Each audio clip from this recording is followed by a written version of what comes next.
Hello, नमस्कार मेरे साथियों, स्वागत है आप सभी का आपके अपने पसंदीदा चैनल टारगेट कॉम्पिटिटिव जोन में। मैं जी कुमार स्वागत करता हूं आप सभी का आज के सेशन डेली डोज 67 में। ठीक है, आज का डेली डोज कितना है? Daily dose 67।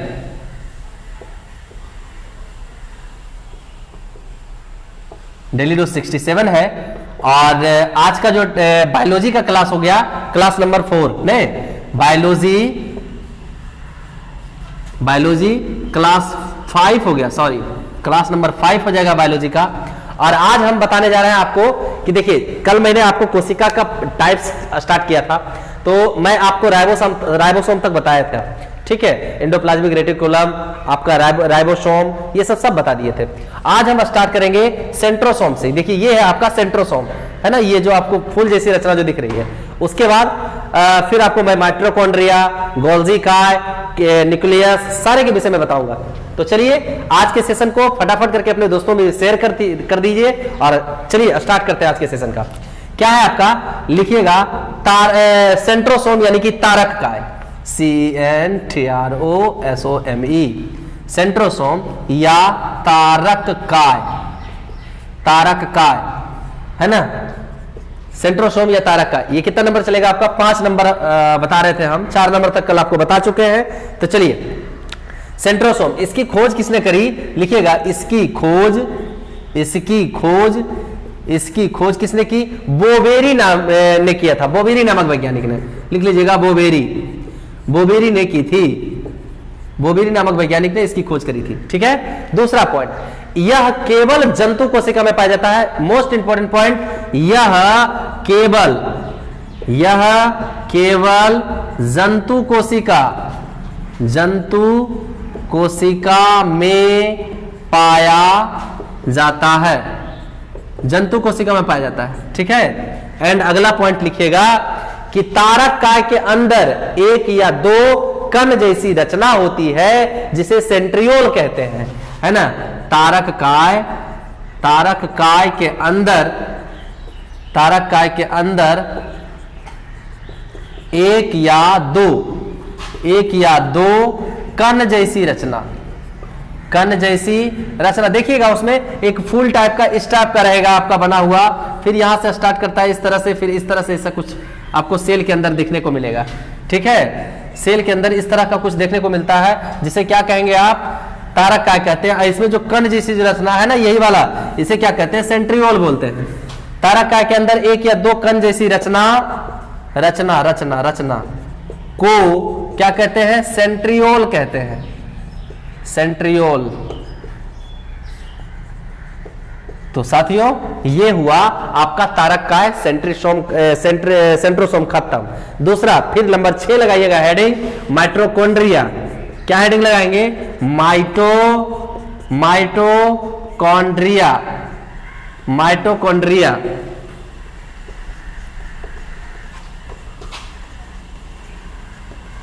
माइटोकॉन्ड्रिया। तो सबसे पहली बात, माइटोकॉन्ड्रिया, इसकी खोज अल्टमैन ने की थी। लेकिन हाँ, खोज तो अल्टमैन ने किया, लेकिन अच्छा कब किया था? 1886 ईस्वी में। तो चलिए इस पॉइंट को लिखते हैं पहले कि इसकी खोज, मतलब किसकी? माइटोकॉन्ड्रिया की। इसकी खोज अल्टमैन ने 1886 में की थी। लेकिन इन्होंने इसको माइटोकॉन्ड्रिया नहीं कहा, बस नामांकन इसका किसने किया? सी बेंडा ने इसका नामांकन किया। लिखिएगा, लेकिन कौन? सी बेंडा। लेकिन सी बेंडा नामक वैज्ञानिक हुए ने माइटोकॉन्ड्रिया नाम दिया, माइटोकॉन्ड्रिया क्या दिया? नाम दिया, माइटोकॉन्ड्रिया नाम दिया। कौन? सी बेंडा नामक वैज्ञानिक ने दिया। ठीक है, यह कोशिका का श्वसन स्थल है, ये आप सभी जानते होंगे। मोस्ट इंपोर्टेंट पॉइंट, VBI, यह माइटोकॉन्ड्रिया क्या है? कोशिका का श्वसन स्थल है। और क्या?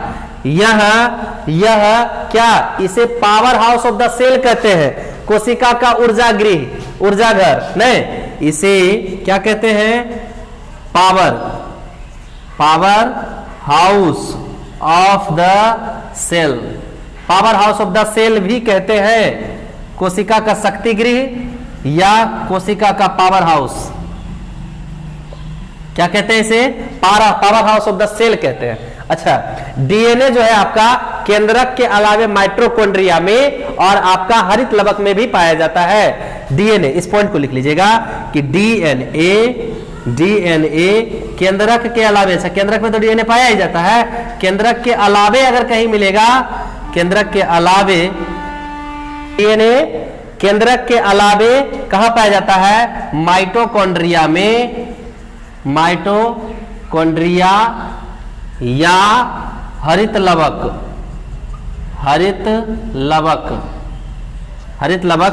में पाया जाता है। मतलब डीएनए कहां पाया जाता है, केंद्रक के अलावे माइटोकॉन्ड्रिया हरित लवक में पाया जाता है। चलिए इतना नोट करेंगे, फिर हम लोग आगे और बढ़ते हैं। चलिए, तो अब हम लोग देखेंगे किसको, गोल्जी काय को या गोल्जी बॉडी को, ठीक ना, गोल्जी काय या गोल्जी बॉडी लिख लीजिएगा।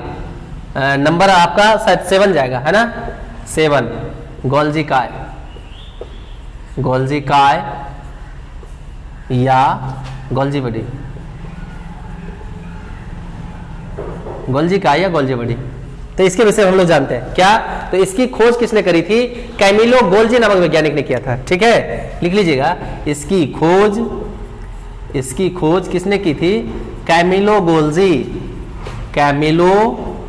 गोल्जी नामक वैज्ञानिक ने किया था,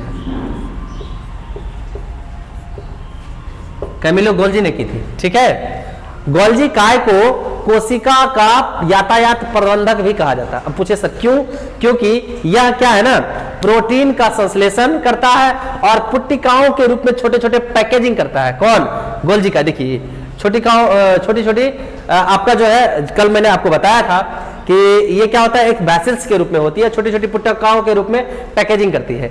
अब जो अन्य पदार्थ और प्रोटीन या तो इसके बाहर स्रावित होने लगते हैं, तो ये क्या करता है, इसको बाहर स्रावित करती है या फिर अंदर आने से ये अंदर आने देती है। तो इसीलिए इसको क्या कहा जाता है, कोशिका का यातायात, गोल्जी काय को कोशिका का यातायात प्रबंधक भी कहा जाता है। लिख लीजिएगा, इसे कोशिका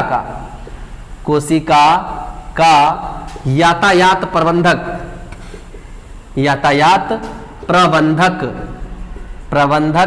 भी कहा जाता है, यातायात प्रबंधक भी कहा जाता है। और क्या, यह कोशिका में जो है आपका कोशिका भित्ति का निर्माण करती है ना, किसकी निर्माण करती है, कोशिका भित्ति का निर्माण करती है। लिख लीजिएगा, यह कोशिका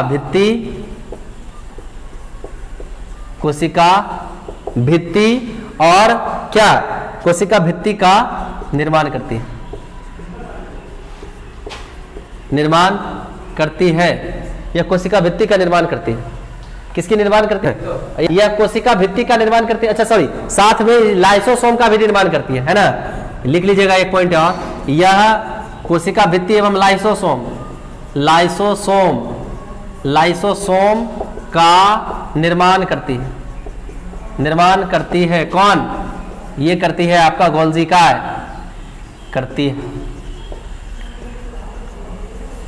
गोल्जी काय ही क्या किसका निर्माण करती है, लाइसोसोम का और कोशिका भित्ति का। ठीक है, तो चलिए लाइसोसोम आ गया, तो लाइसोसोम को देख लेते हैं, है ना। नंबर 8 हेडिंग लगाइएगा, लाइसोसोम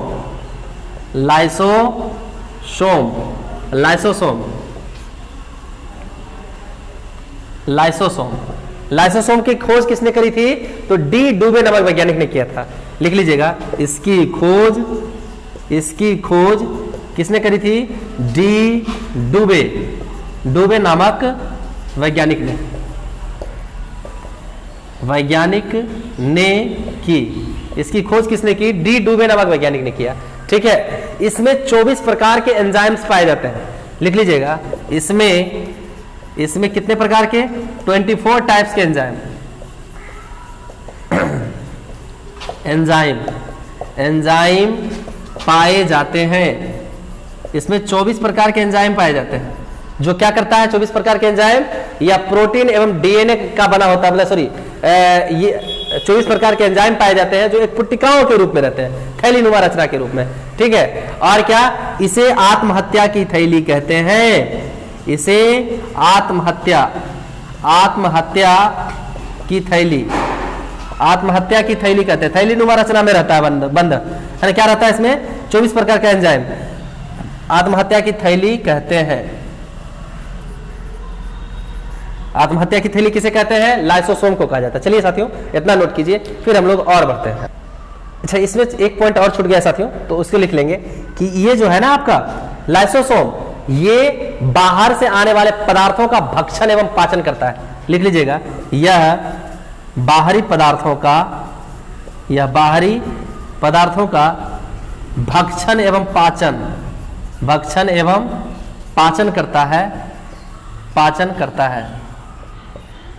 पाचन करता है, ठीक है। अब हो गया ये लाइसोसोम कंप्लीट, ठीक ना। मतलब जितना पॉइंट जहां से एग्जाम में क्वेश्चंस बन सकते हैं उसको जो है लिखना मोस्ट है, जानना जरूरी है। इसलिए हम पूरे को, मतलब जहां जहां से क्वेश्चन एराइज हो सकता है, सारी चीजों को, सारे टॉपिक को हम लेकर के आते हैं आपके सामने। चलिए अगला टॉपिक लिखते हैं, ठीक है, इतना नोट कर लेंगे। उसके बाद लगाइएगा हेडिंग नंबर 10, क्या, केंद्रक, न्यूक्लियस, है ना, क्या हेडिंग लगाइएगा, केंद्रक। तो चलिए केंद्रक के विषय में जानते हैं। यह कोशिका का सबसे महत्वपूर्ण अंग है। सबसे बड़ी बात ये, क्यों, क्योंकि सारा चीज का नियंत्रण कौन करता है, यही करता है। लिख लेंगे, यह कोशिका का सबसे महत्वपूर्ण अंग है। यह कोशिका का सबसे महत्वपूर्ण अंग है। और क्या, केंद्रक में धागे नुमा पदार्थ जाल जैसी रचना दिखाई देती है। लिख लेंगे, कोशिका के अंदर, केंद्रक के अंदर धागे नुमा है ना, जाल जैसी रचना दिखाई देती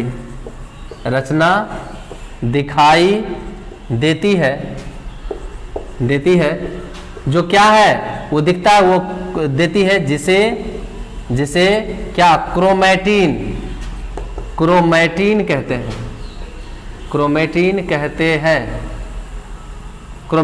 हैं। अच्छा, यही क्रोमैटिन क्या होती है, कोशिका विभाजन के समय, एक हेडिंग लगाइएगा, यही क्रोमैटिन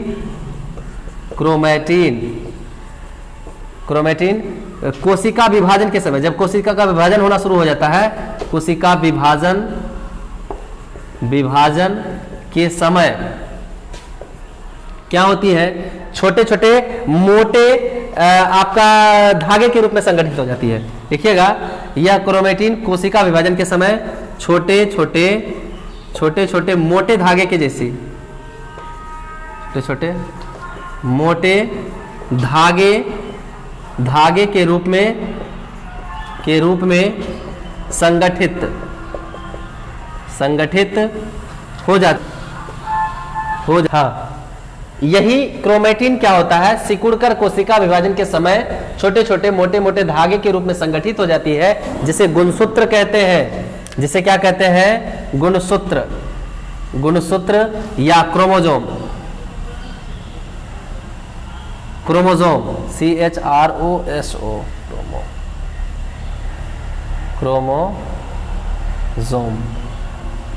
क्या कहते हैं, क्रोमोसोम कहते हैं।